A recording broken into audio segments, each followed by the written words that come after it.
ఉపాధ్యాయ MLC విజయంపై కేంద్ర మంత్రి బండి సంజయ్ హర్షం వ్యక్తం చేశారు. ఉపాధ్యాయ సమస్యల కోసం 370 జీవోపై పోరాడి బీజేపీ నేతలు జైలుకెళ్లారని బండి సంజయ్ అన్నారు. తమ పోరాటాలు ప్రజలు గుర్తించి బీజేపీని గెలిపించారన్నారు. తెలంగాణలో ఏ ఎన్నికలు జరిగినా బీజేపీదే విజయమని విశ్వాసం వ్యక్తం చేశారు. కాంగ్రెస్ బీఆర్ఎస్ ఒక్కటైనా ప్రజలు బీజేపీనే గెలిపించారన్నారు.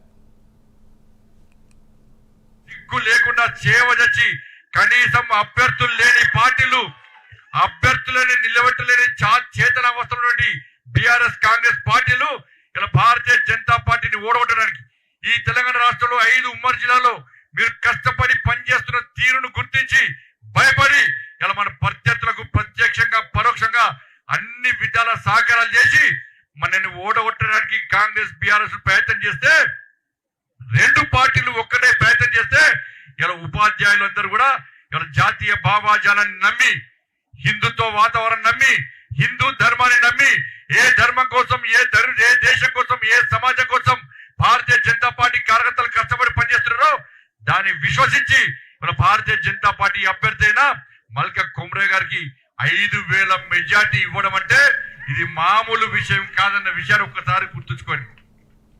2 పార్టీలు ఒక్కటనే బీఆర్ఎస్ కాంగ్రెస్. ఆ 2 పార్టీలు ఒక్కటని గతం నుంచి చెప్తున్నాం, ఇప్పుడు కూడా చెప్తున్నాం, భవిష్యత్తులో కూడా ఈ 2 పార్టీలు